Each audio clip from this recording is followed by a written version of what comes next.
Prepara el vinito, prepara el vinito. Ha sido un gran logro de todo el equipo, de verdad que lo felicito. ¿Qué tienes preparado para el cierre esta noche, Walter? Hoy nos va a acompañar Bau Gutiérrez de las Diosas del Vallenato y nos va a acompañar los hermanos Vega en una rumba hasta medianoche. Somos dueños de la noche, así que nada nos impide gozárnosla y cerrar con broche de oro. Bueno, Ángel Augusto, venga. Bueno, nos acabamos de conectar con la página oficial de la Feria Latinoamericana del Libro. Están con inglés. Muy buenos días para todos los que nos siguen en las diferentes redes, www.felicar.com y la página oficial Feria Latinoamericana del Libro en Facebook Live. Nos conectamos con Cartagena, Colombia y Latinoamérica en este momento. Bienvenidos a todos. Una mañana para niños, una mañana llena de sorpresas. Ya acabamos de conversar con la ganadora del primer concurso de cuento de Felicar esta mañana. Y ahora nos acompaña Gildred Rodríguez Ávila. Gildred, muy buenos días. Cartagena, Colombia y Latinoamérica te saluda. El micrófono. El micrófono se me había olvidado. Buenos días, un placer estar acá en la feria, ¿sí? Primera vez que asisto a la feria, bueno, de manera virtual, pero esperando que esta pandemia pase pronto y podamos incorporarnos el año que viene en persona para disfrutar de Cartagena también. Gracias a ustedes y gracias al contacto que logramos a través de María Alejandra García, que nos facilitó el ingreso a la feria. Muchísimas gracias, Walter. Así, bienvenidos a todos. Jorge, buenos días. Neidalik, desde Argentina, muy buenos días. Gracias por acompañarnos. Y bueno, gracias. Vamos a hablar de tu libro, ¿por qué gatos? O sea, ¿qué tiene que ver tu libro con ese corazón de gato? ¿De dónde nace ese corazón de gato? Bueno, la historia nace de una historia real con mi hijo. ¿Sí? Toda la primera parte es totalmente cierta, ¿sí? Cuando nosotros estábamos a punto de salir de Venezuela, de emigrar para acá, para Colombia, en una venta de garaje que hicimos, mi hijo estaba bastante pequeño y pues yo estaba ocupada con unas personas que estaban en la casa y él ingresa a la cocina donde yo estaba llorando, que no podía ni hablar, parecía la Chilindrina, y yo pensaba que lloraba porque el papá había salido a llevar a las personas que estaban comprando, y yo le decía, él vuelve ahorita, pero no le entendía porque estaba ahogado en el llanto cuando por fin explicó que su papá le había regalado a la gata. Entonces era una gatica que teníamos y bueno, la señora, una de las señoras que fue a la feria de garaje que hicimos, se enamoró de la gata y mi esposo vio la oportunidad de poder entregar al animalito y que no quedáramos en esa zozobra de saber a quién se la dejábamos cuando nos vinieran. Pero a mi hijo le impactó muchísimo porque era su gata amada con la que él jugaba, la cargaba, la abrazaba. Y bueno, de allí nace la historia, ¿sí? Ah, pero ¿y cómo logró ese contacto con Naidalit para las ilustraciones? O sea, ¿tú estás en Colombia o estás en Venezuela y ella está en Argentina? ¿Cómo fue ese encuentro tan hermoso para que lograra las ilustraciones? Neidalit, el contacto fue con Jorge, yo no la conozco personalmente, hasta ahora le estoy viendo la cara, ¿sí? Fue Jorge el que creo que la conocía de antes. Bueno, entonces, Neidalit, cuéntenos cómo fue el... Les cuento, pero primero quería presentar un poco a Gildred, ¿no? Gildred, como ya dijo, es venezolana, estudió literatura en el pedagógico de Barquisimeto. Allí participó en un taller que le abrió el camino a la literatura y a círculos literarios en general. Le editaron 3 números en una revista llamada Pozo Génesis, de la cual fue participante activa. Luego hace una especialización en la Universidad de los Andes de Venezuela en promoción de lectura y escritura y posteriormente hace una maestría en literatura latinoamericana y del Caribe. Actualmente ella acaba de terminar un doctorado en educación. Además ha publicado, este es su tercer libro, publicó el libro de las voces, que es poesía, un libro de ensayos literario, y ahora nos complace con Corazón de Gato. La historia como editor es que aquí en Colombia confluimos muchos venezolanos, y en este caso confluimos 3 venezolanos. Gildes llega a trabajar a SECAR, que yo era editor, y por relación de un amigo, yo conocí a Neidali las ilustraciones de sus libros, de Carlos Indemar Pérez, un gran poeta venezolano. Cuando yo empiezo a buscar, cuando yo leo el cuento de Gildre, por supuesto me meto con el corazón también, y pensé que aquí lo importante era el libro de la migración para niños, es decir, no solo el de un país a otro, sino el de la migración interna, que en Colombia es importante la movilización de un departamento a otro. Entonces pensé en buscar a alguien que haya pasado por ese camino de migrar, para que entendiera el texto, lo viviera desde su propia experiencia. Y me acordé de Neidali, que yo sabía que estaba en ese momento en España, ¿no, Neida? En ese momento estaba en España, me había dicho Carlos, y empecé a rastrearla y la conseguí. De España pasó a Argentina, y creo que cuando pueda volver a volar, porque como que tiene las alas largas. Entonces, bueno, ese fue el recorrido. Ese fue el recorrido y un poco la intencionalidad mía como editor de publicar un libro que sirviera para que los padres, los maestros trabajaran el tema de la migración, cómo superarla, como siempre a través de la recreación y de la literatura y de la imaginación. Yo voy a compartir, mientras conversamos, las imágenes del libro. Neidali nos puede ayudar. Esta es la portada. Claro. Muy bien. Bueno, no sé si quieres que hable del proceso de ilustración, Jorge. ¿Sí? ¿Me oyes? Sí, sí, te escuchamos. Ok, bueno, bueno, muchas gracias por la oportunidad. No, hace mucho tiempo que no hablaba de mi trabajo en este aspecto, ¿no? Yo, como Jorge lo sabe, tengo mucha experiencia en Venezuela, en Maracaibo, en ilustración para libros para niños, cuentos, incluso en edición en alguna oportunidad. Y para mí fue súper grato que me contactaran. Primero porque, como dice Jorge, yo acababa de salir de Venezuela. Yo me fui de Venezuela, o sea, llegué a España el 1 de octubre. Y para los que han migrado interna o internacionalmente, saben que es un proceso de duelo que a veces es bastante largo, ¿no?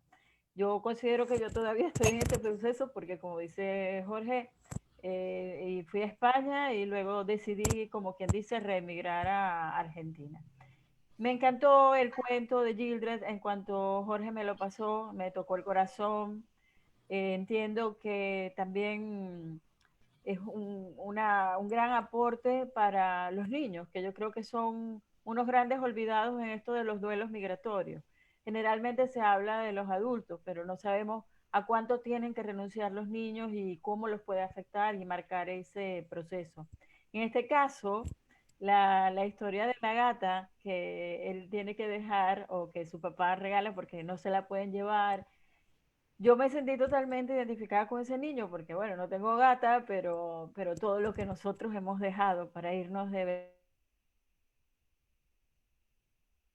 ¿no? Yo sencillamente me metí de lleno en representar mis propios sentimientos y que eso fuera como extrapolar todo lo que ese niño estaba viviendo. Decidí trabajar primero los personajes, obviamente, primero creé al niño y a la gata. Trabajé con Illustrator porque incluso dibujé apenas y luego trabajé los colores en Illustrator porque me parece que era como lo más idóneo en este momento para hacer una imagen muy clara, que los niños pudieran identificarse, no darles todo hecho. Por eso trabajé con figuras, digamos, únicas metidas en el universo de la página. Por ejemplo, en esta que ven aquí está el niño viendo fotos. Esto no es muy habitual que haya fotos impresas, pero yo decidí como irme a esa imagen retro porque me parece más emocional, ¿no? Fotos de su gata, fotos de sus momentos, es algo que creo que todos vivimos, aunque nunca nos llevamos todas las fotos. Creé los personajes de acuerdo a lo latinoamericano, ¿no? No solamente ni lo venezolano ni lo colombiano, sino en general, incluso lo migratorio, que estando yo en España me daba cuenta que es un fenómeno mundial, pues estaba incluso en una población llena de migrantes, que es una población al sur de Madrid. Yo, por ejemplo, los pisos que ven, esos círculos donde yo utilicé los famosos pisos de losas hidráulicas que están en todo el Caribe y que vienen precisamente de Cataluña, en España, donde hay muchísimo de ese arte. Y me pareció que era una cosa que podía unir todo, porque está tanto en Venezuela como en Colombia, ¿no? Y además que es bellísimo, creo que es uno de nuestros, que forma parte del patrimonio cultural del Caribe. Eh, yo, sobre todo, la experiencia con cada ilustración fue muy emocional. Hacer ilustración es también como contar, es muy literario cuando ilustras un cuento. Y a medida que iba haciendo la ilustración también iba elaborando lo que sentía con esta historia de Gildred y elaborando mi propio duelo migratorio también, ¿no? Entonces, bueno, no sé si tienen preguntas, si quieres ampliar más, Gildred, qué opinas de las ilustraciones, cómo viste esa interacción. Bueno, una de las cosas por las cuales me encantan los libros para niños, soy fanática, una de las cosas que también dejé fueron mis libros para niños. Tenía una colección gigante que doné a una chica que fue estudiante mía en la especialización. Yo estudié la especialización en la ULA y luego tuve la oportunidad de dar clases allí, y allí conocí a una niña muy hermosa llamada Alba, y Alba tenía una fundación que hacía promoción de lectura en los hospitales a los niños con cáncer, y a ella le doné casi que la mayoría de mis libros para niños. Pero una de las cosas que, o sea, a lo que me refería es que me fascina de la literatura infantil es que mezcla dos artes que yo amo, que son lo pictórico, la imagen, la ilustración y la literatura. Con respecto a tus ilustraciones, pues no sé cómo lo lograste, pero yo siento que diste en el clavo porque el niño se parece mucho a mi hijo, ¿no? Sí, y hasta el papá se parece mucho a mi esposo. Entonces yo dije, qué coincidencia, ¿sí?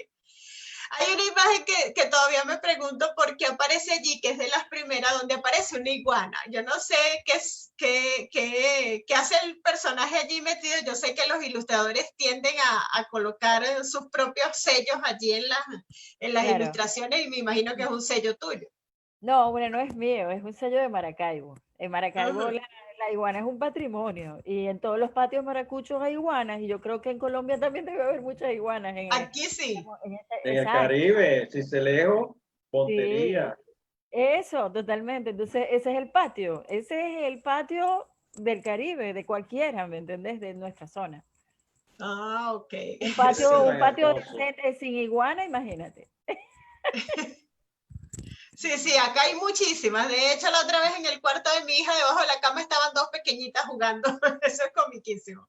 Claro. Y acá en Sincelejo hay calles por las que uno pasa y dice, cuidado con las iguanas. Sí, totalmente. Yo creo que es más bien lo puse, bueno, porque me recuerda muchísimo a mi tierra y porque estaba en ese momento además en un país, no sé si aquí en Buenos Aires hay porque he estado encerrada todo el tiempo, pero allá no vi iguanas, pues serán otro tipo de lagartos, pero las iguanas, igual que las mariposas amarillas, son algo que me lleva inmediatamente a Venezuela, ¿no? Ok. Bueno, yo quería acotar otra cosa con respecto al libro, ¿sí? Porque bueno, un libro no nace así de la nada. ¿Sí? Yo les decía que toda la primera parte es la historia de mi hijo, pero posteriormente, ¿en qué momento eso se transforma en un cuento? Pasó bastante tiempo. Yo llegué a Colombia en febrero del 2017 y ese libro lo escribí a finales del 2018. Entonces, no fue inmediatamente, ¿sí? Digamos que la motivación para escribir el cuento fue después de haber leído dos textos sobre migración. Yo en realidad, entre tanta literatura que había leído, nunca había leído literatura que tocara el tema de la migración. Entonces, de allí, de esos dos textos, surge la idea de escribirlos, ¿sí? Uno de los que me trajeron a la memoria, no sé si Jorge me permite compartirlo para mostrar la portada del libro que les estoy hablando. Ya. ¿Aquí? Sí, creo que tú dejas de compartir y comparto yo. Ok. Aquí que me explique aquí cómo lo hago. Hay una pestaña rojita que dice dejar de... Ajá. Ok. Entonces voy a compartir acá una presentación que yo coloqué sobre los dos textos que les digo que me traen el tema migratorio. Uno es este libro para niños, del cual un amigo que hice en Bogotá, se llama Javier Rojas, yo le conté toda la historia de mi hijo porque, como dice Neida Lee, uno piensa que en una migración, pues el niño lo afronta de manera más sencilla y resulta que no. Sí, yo preparé mucho a mi hija mayor para lo que probablemente iba a vivir, hablando con ella, explicándole, pero con el niño nunca lo hicimos pensando que ellos simplemente se adaptaban y ya. Y resulta que el más afectado, desde mi punto de vista en este momento, fue de hecho, perdió un año, el primer año escolar que hizo en Bogotá lo perdió, le tocó muy duro adaptarse. Entonces yo hablando con Javier, Javier tiene dos hijos también, ama la literatura también, coincidimos en muchas cosas, ¿sí? Ama la ilustración, entonces él me habló de este libro de Jairo Buitrago, es un libro maravilloso que se llama Eloísa y los bichos. Es un libro que en primer lugar me ayudó más a mí, creo yo, incluso que a mi hijo, a exorcizar muchas cosas. Sí, es un libro sobre una niña también que migra, igual que mi hijo. Y los bichos, pues, son todas las personas que viven en esa nueva ciudad a la que ella le toca irse con su padre, hasta que ella logra adaptarse. ¿Sí? Ese libro, entonces, detonó un poco la idea de escribir este cuento, y el otro fue este poema de una escritora, acá saqué la foto de ella. Ella es una escritora africana que migra también al Reino Unido y tiene varios libros de poesía, pero este poema es impactante. Si me permiten, yo lo voy a leer. Se llama Hogar. Y pues fue el otro detonante. Dice, nadie abandona su hogar a menos que su hogar sea la boca de un tiburón. Solo corres hacia la frontera cuando ves que toda la ciudad también lo hace. Tus vecinos corriendo más deprisa que tú, con aliento de sangre en sus gargantas. El niño con el que fuiste a la escuela, que te besó hasta el vértigo detrás de la fábrica, sostiene un arma más grande que su cuerpo. Solo abandonas tu hogar cuando tu hogar no te permite quedarte. Nadie deja su hogar a menos que su hogar le persiga. Fuego bajo los pies, sangre hirviendo en el vientre. Jamás pensaste en hacer algo así, hasta que sentiste el hierro ardiente amenazar tu cuello. Pero incluso entonces cargaste con el himno bajo tu aliento, rompiste tu pasaporte en los lavabos del aeropuerto, sollozando mientras cada pedazo de papel te hacía ver que jamás volverías. Tienes que entender que nadie sube a sus hijos a una patera, a menos que el agua sea más segura que la tierra. Nadie abraza las palmas de sus manos bajo los trenes, bajo los vagones. Nadie pasa días y noches enteras en el estómago de un camión, alimentándose de hojas de periódico, a menos que los kilómetros recorridos signifiquen algo más que un simple viaje. Nadie se arrastra bajo las verjas, nadie quiere recibir los golpes, ni dar lástima. Nadie escoge los campos refugiados o el dolor que reviste en tu cuerpo desnudo. Nadie elige la prisión, pero la prisión es más segura que una ciudad en llamas. Y un carcelero en la noche es preferible a un camión de hombres, permítanme que ruede con el aspecto de tu padre. Nadie podría soltarlo, nadie tendría las agallas, nadie tendría la piel suficientemente dura. Los váyanse a casa, negros, refugiados, sucios inmigrantes, buscadores de asilo. Quieren robarnos lo que es nuestro, negros pedigüeños, huelen raros, salvajes, destrozaron su país y ahora quieren destrozar el nuestro. ¿Cómo puedes soportar las palabras, las miradas sucias? Quizás puedas porque estos golpes son más suaves que el dolor de un miembro arrancado. Quizás pueda porque estas palabras son más delicadas que 14 hombres entre tus piernas. Quizás porque los insultos son más fáciles de tragar que el escombro, que los huesos, que tu cuerpo de niña despedazado. Quiero irme a casa, pero mi casa es la boca de un tiburón. Mi casa es un barril de pólvora y nadie dejaría su casa a menos que su casa le persiguiera hasta la costa, a menos que tu casa te dijera que aprietes el paso, que dejes atrás las ropas, tus ropas, que te arrastres por el desierto, que navegues por los océanos. Naufragas, sálvate, pasa hambre, suplica, olvida el orgullo. Tu vida es más importante. Nadie deja su hogar hasta que su hogar se convierte en una voz sudorosa en tu oído diciendo, vete. Corre lejos de mí. Ahora, no sé en qué me he convertido, pero sé que cualquier lugar es más seguro que este. Esa es la palabra de Warsan Shire. ¿Sí? Como ven, pues es impactante el texto que esa chica escribió.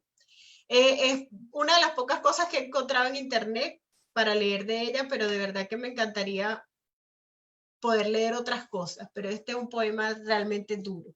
Entonces, de estas dos lecturas que hice aproximadamente más o menos casi al mismo tiempo, entonces de allí sale una historia para niños que ven la vida desde otra perspectiva, pero que igual muestra las durezas de la vida, ¿sí? Voy a colocar aquí mi corazón de gato.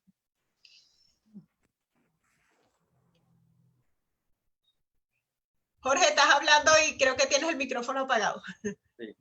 Una de las cosas más difíciles que hay es escribir para niños. Sumamente difícil. Es sumamente complicado. Ahí los no iniciados, diríamos, los novatos, creen que escribiendo las palabras en diminutivo, con eso cumplen con el fenómeno de complacer a niños o llegar a niños. Y no es así. Eso no tiene nada que ver. Y aquí tenemos dos buenos ejemplos, que es el libro de María Alejandra García Mogollón y donde no hace falta ningún diminutivo, solo que hace falta es captar la esencia del niño, que lo han hecho excelentemente. Y en este caso con las imágenes adecuadas, ¿no? La interpretación de los ilustradores que fundamentaron los libros de niños. Yo te felicito, Yindre. Yo no sé si te lo he dicho, creo que sí, pero te lo hago públicamente. Es un texto que, al igual que en Nidalí, yo no he pasado la página y cada vez que yo lo reviso me toca el corazón. Y este texto que acabas de leer incluso me hace acordar Los Desplazados de Colombia. Allí está todo ese drama del desplazado y nos olvidamos de los niños. Por eso a mí me interesó mucho este libro, porque este libro puede ser una terapia para niños, que es la experiencia de vida de los escritores y de sus protagonistas.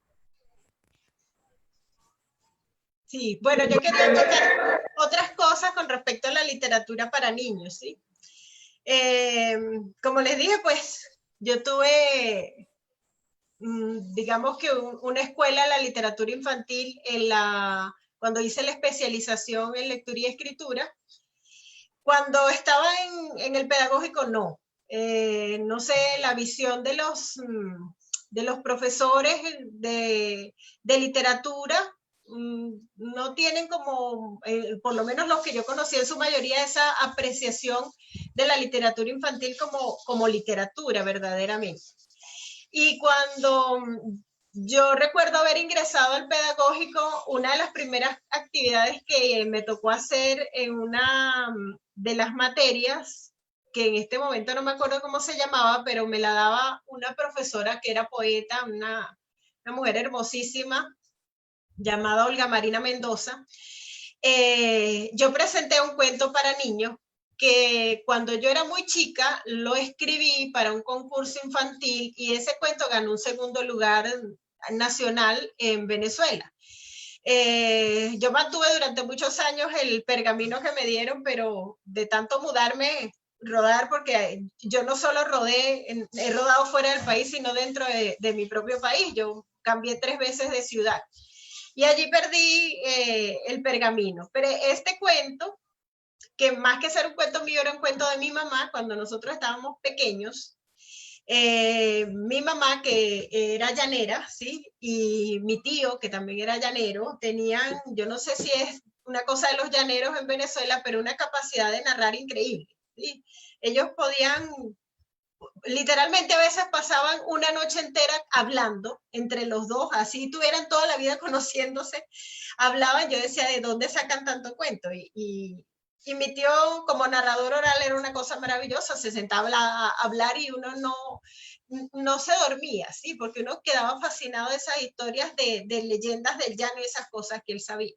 Entonces, en esas noches en las que cuando estábamos pequeños no teníamos ni televisor, porque por la pobreza y la cuestión, mi mamá nos contaba historias. Y una vez, me acuerdo, llamaron a un concurso para niños y yo dije, mamá, voy a escribir el cuento ese que tú nos contabas. Era la historia precisamente de 2 gaticos, ¿sí?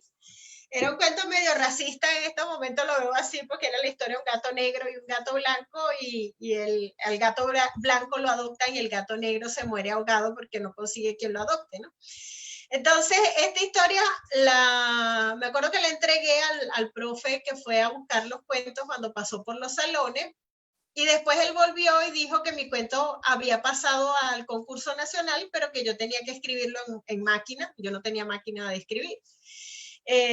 Yo estaría como en 3er grado, más o menos.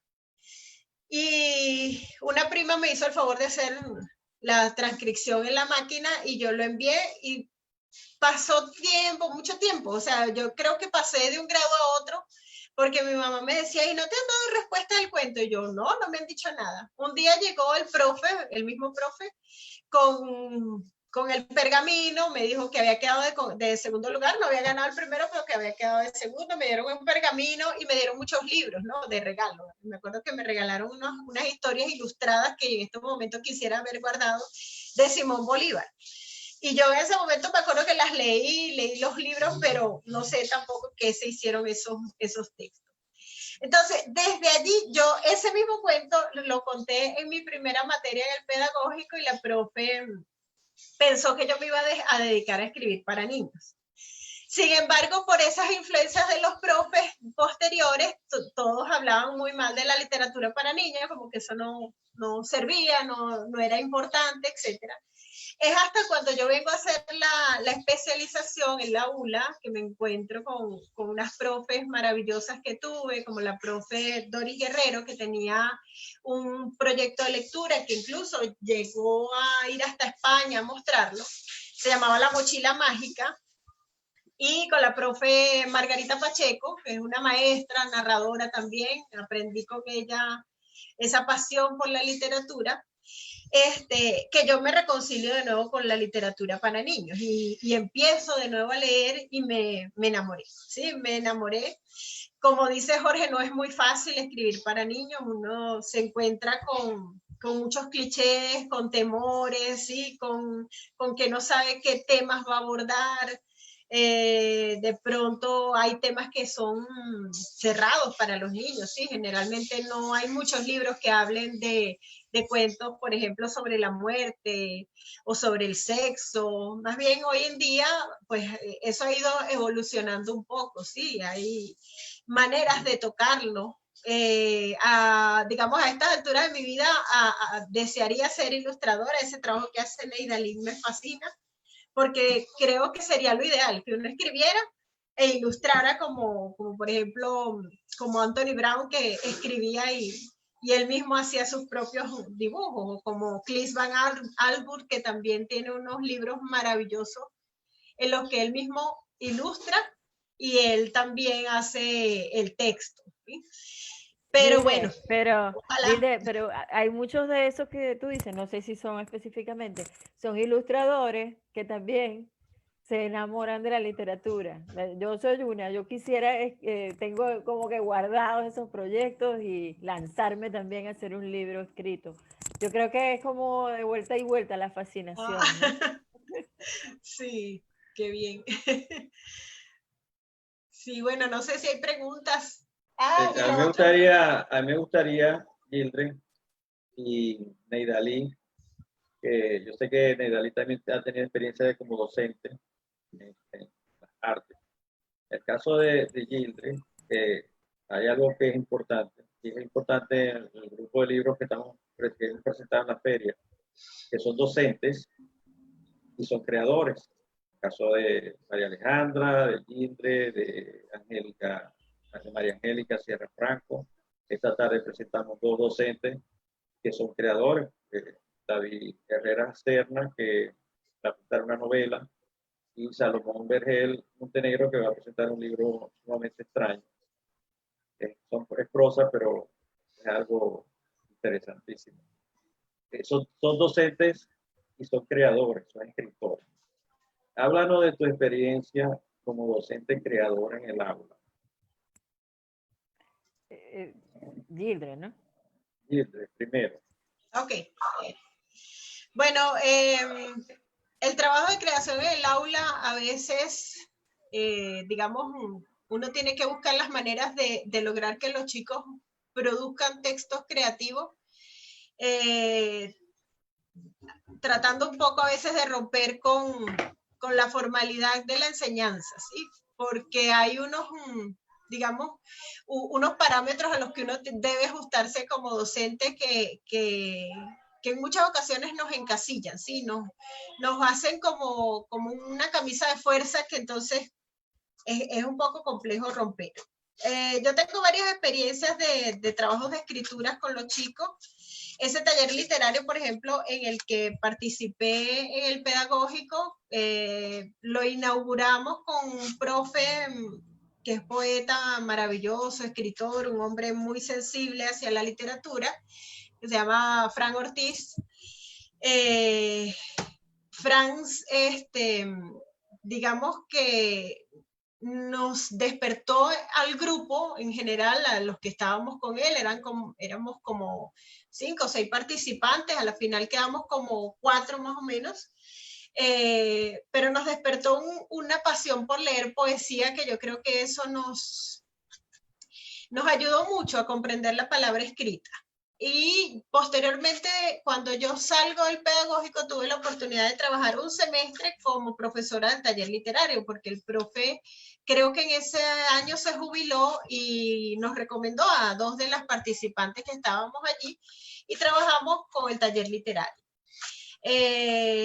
Pues obviamente dentro de un taller literario es mucho más fácil porque uno tiene toda la holgura, ¿sí? Cuando di clase de la especialización también era taller literario y escribíamos cuentos. Me acuerdo que ahí tuve un caso de una mujer que es poeta, porque Carmen Rosa Orozco fue mi estudiante y yo le decía, pues yo aquí más bien estoy para aprender de Carmen Rosa. Carmen Rosa tenía una gran cantidad de libros publicados de poesía, escribe maravilloso. Pero en el aula como tal, digamos, depende de las circunstancias y de cómo uno vea que se puede mover. Hace 2 semestres trabajé, cuando empecé en SECAR, con los chicos de SECAR, trabajando unas bitácoras de escritura. Y como eran chicos, la mayoría de ingeniería son un poco de otro mundo diferente al de uno, ¿sí? Pues yo les daba textos, por ejemplo, imágenes, cosas, y de allí ellos debían escribir libremente, ¿sí? Y una de los ejercicios que más me gustó, y Jorge tiene la posibilidad, o sea, tiene allí los archivos para publicarlo, fue un libro de recetas que hicieron, ¿sí? Hay una historia de una escritora mexicana llamada Laura Esquivel, que se llama Como agua para chocolate. Ese libro, que yo lo leí hace un montón de años ya, en el momento en que yo lo leí me impactó mucho, porque una de las cosas que también me encantan es la cocina, ¿sí? A mí me gusta mucho cocinar. Y es un libro donde cada capítulo es una receta diferente de la cocina tradicional mexicana, ¿no? Entonces recuerdo que les envié un capítulo de la novela, les dije, en esta semana vamos a trabajar recetas. Ustedes van a leer el capítulo de esta novela, y a partir de allí, así como la escritora hace un vínculo entre una historia familiar y una receta, ustedes van a hacer lo mismo. Digamos que la sorpresa fue para mí porque yo estaba recién llegada a Sincelejo, conocía poco o conozco aún poco de la cultura de Sucre, aun cuando es una cultura caribeña y toda la cultura caribeña tiene unos vínculos muy similares, ¿sí? Muy parecidos desde muchas perspectivas, pues también hay sus diferencias, lógicamente. Entonces, dentro de eso, empiezo a leer las bitácoras y me encuentro con qué cosa tan interesante. Tienen una riqueza gastronómica acá en Sucre que coincidió con el momento en que yo les di para que escribieran el texto, porque fue en la Semana Santa. Resulta que ellos tienen una tradición de compartir dulces en Semana Santa, ¿sí? Y muchas de las recetas fueron esas que hacen para estas fechas, dulces que en mi vida tampoco había probado nunca, ¿sí?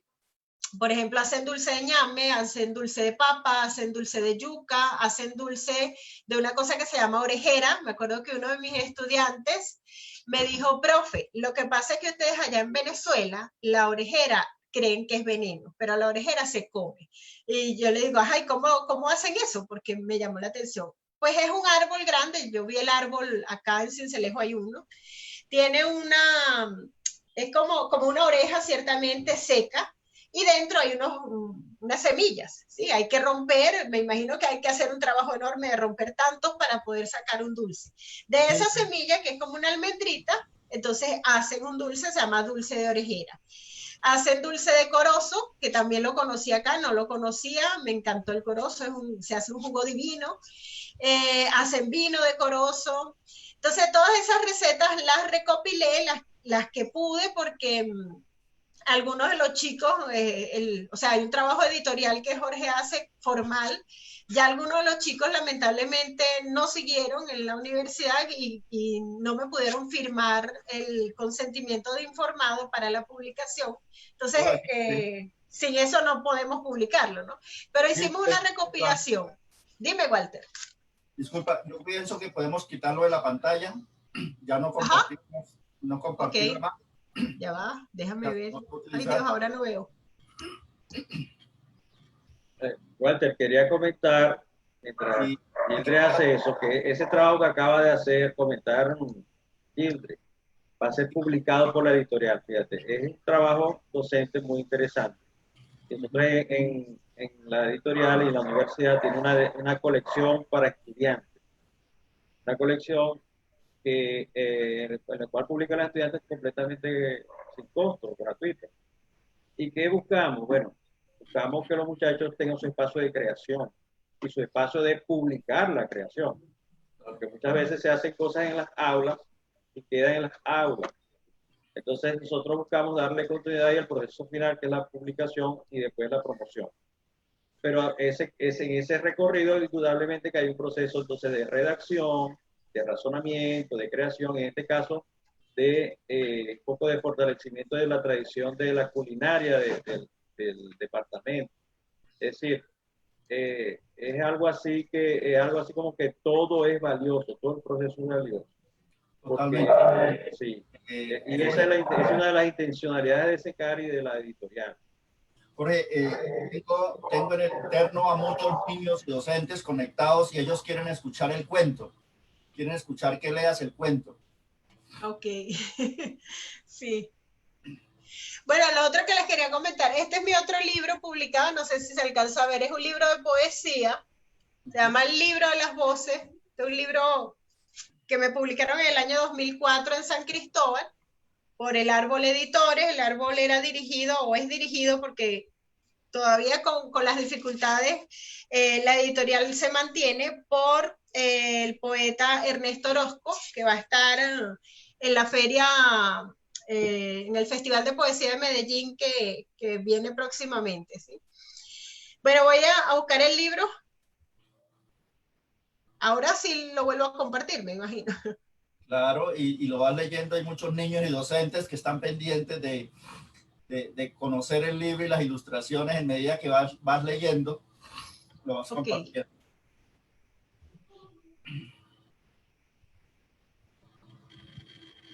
Puedo hacerlo acá, modo de lectura. Bien, Corazón de Gato.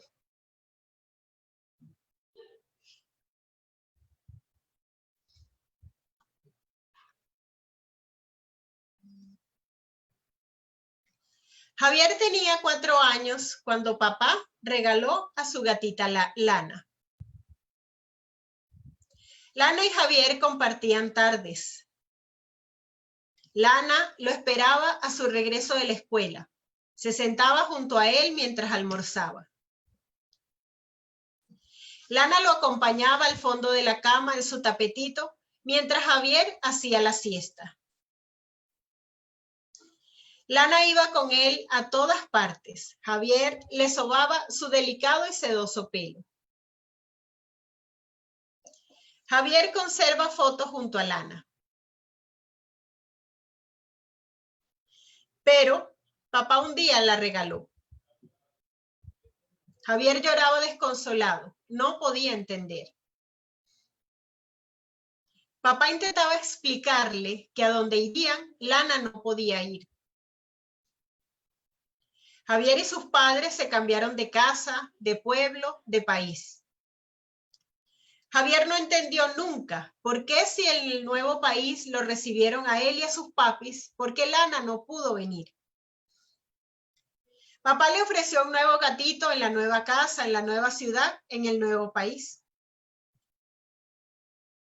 Pero Javier ya tiene 5 años. Ha visto que los gatos en esta nueva ciudad y en este nuevo país no son felices. No viven como Lana, libres por el jardín, cazando mariposas y siendo amigas de los perros vecinos. Los gatos de esta nueva ciudad, de este nuevo país, se ven en los cristales de las ventanas con la mirada perdida. Esta nueva ciudad es una ciudad de perros, una ciudad sin corazón de gato. Además, Javier sabe que nunca ningún otro gato sustituirá a Lana. Javier, una tarde que fue con su madre al parque, encontró un gatito pequeño, abandonado en un boquete de una vieja pared. Lloraba desconsolado. Esa imagen me encanta, ¿no? Con el gatico llorando. Sintió tristeza y pena por él, y aunque su corazón se había cerrado a los gatos, no podía dejarlo abandonado. Su mami lo sacó con cuidado, lo llevaron al médico, lo vacunaron, pusieron un aviso en la web. Gatito abandonado busca hogar. Esperaron y esperaron por algún padre adoptivo. Los días pasaron y Javier empezó a sentir que aunque este menino no sustituiría lo que él sentía, se merecía su amor y sus cuidados. Lo llamó Pancho y poco a poco se olvidó del aviso. Pancho se quedó y se ganó un pedacito del corazón de Javier. Sí.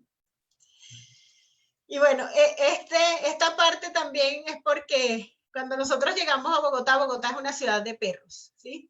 La gente ama a los perros y a mí me encantan los perros. De hecho, nosotros teníamos un perro en Venezuela y ese sí nos los trajimos a Bogotá.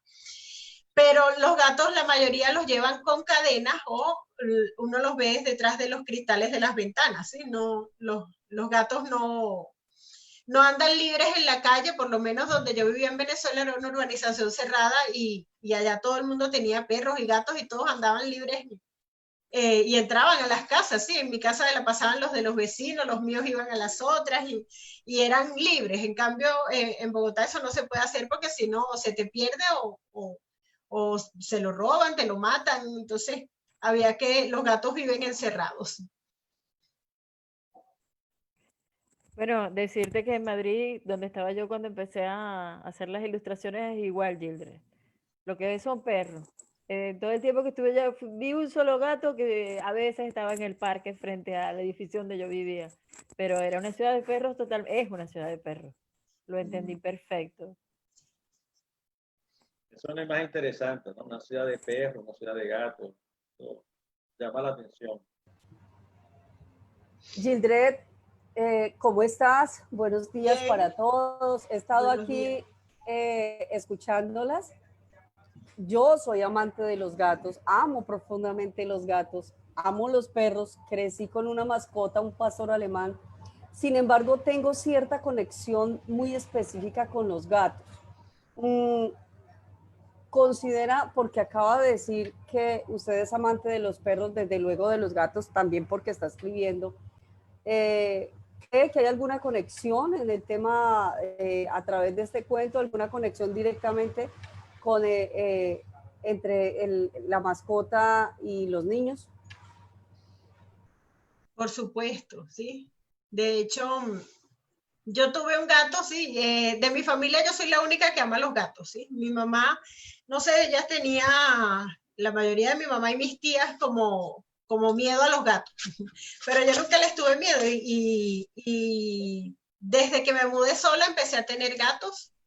Tuve uno que era tan querido y dormía conmigo que cuando él murió porque tuvo una pelea de gatos con otro gato del vecindario y se enfermó y hubo que inyectarlo y una de las inyecciones le afectó un nervio, y, o sea, se fue complicando y murió. Yo me acuerdo que cuando yo salí a llevarlo, porque él estaba muy malito, al doctor, que es un poeta amigo mío también, el doctor Porfirio Dávila, Porfirio dice, yo te vi tan mal que yo no sabía cómo explicarte que el gato no iba a sobrevivir, porque yo estaba empapada en llanto, era como, o sea, yo le llevé como un hijo en mis manos para que él me lo salvara y obviamente ya no se podía hacer nada por el gatito.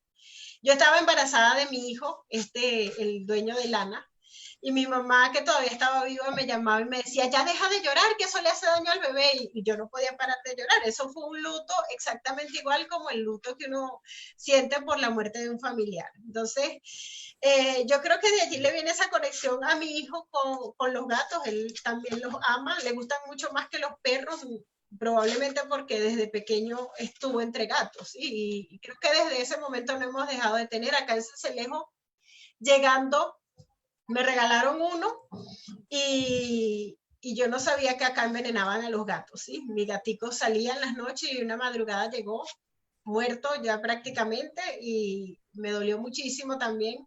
Lo llevamos al veterinario y dijo que lo habían envenenado, que ciertamente alguien había puesto eso. Ahora tenemos otra, ¿sí? Que se llama Bambi. Fue un regalo que me hizo un señor por Facebook, vi que la estaban dando en adopción, es una gata sin cola, primera vez que veo una gata sin cola. Me la regaló y bueno, esa sí dijimos de una vez, la esterilizamos para que no salga y está totalmente casera, pero yo también siento una conexión maravillosa con los gatos, me encantan.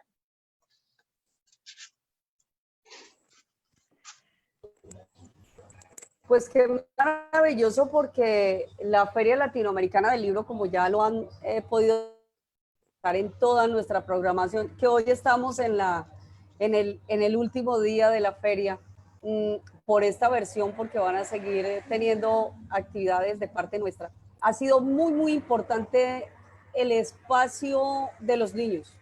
Para nosotros es fundamental, desde la primera feria ellos han tenido un espacio muy especial, y tener este tipo de literatura dedicada justamente a ellos, para nosotros es fundamental, para la organización de la feria es fundamental, y que haya editores dispuestos a apostarle a este ejercicio, pues para nosotros es mucho más satisfactorio saber que podemos ser como ese puente, o cómo no, podemos ser ese puente de conexión entre los editores, gracias Jorge Luis, entre los autores y entre ese público infantil que tanto necesita contenidos realmente constructivos y edificantes, porque los contenidos que hemos tenido a la mano a través de la televisión y esto, pues nos han generado ciertas situaciones difíciles con los niños, y si bien es cierto hay contenidos edificantes, también es cierto que hay contenidos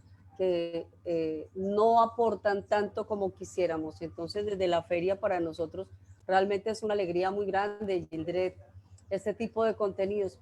Ver el cuento, ver las gráficas, escucharte, lo lleva a uno a sacar, a dejar que fluya ese niño interior. Aquí en el chat estoy viendo que hubo personas muy conmovidas en el momento de la lectura y bueno, es muy lindo, realmente es muy satisfactorio para todos nosotros.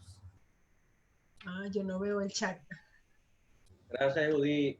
Quería resaltar algo que dijo Gildred, que es que cuando nosotros estudiamos literatura en la universidad, fíjense que ella estudió en una y yo estudié en otra, y seguro que a otros le ha pasado. Nosotros no estudiamos la literatura infantil porque la consideran una literatura menor,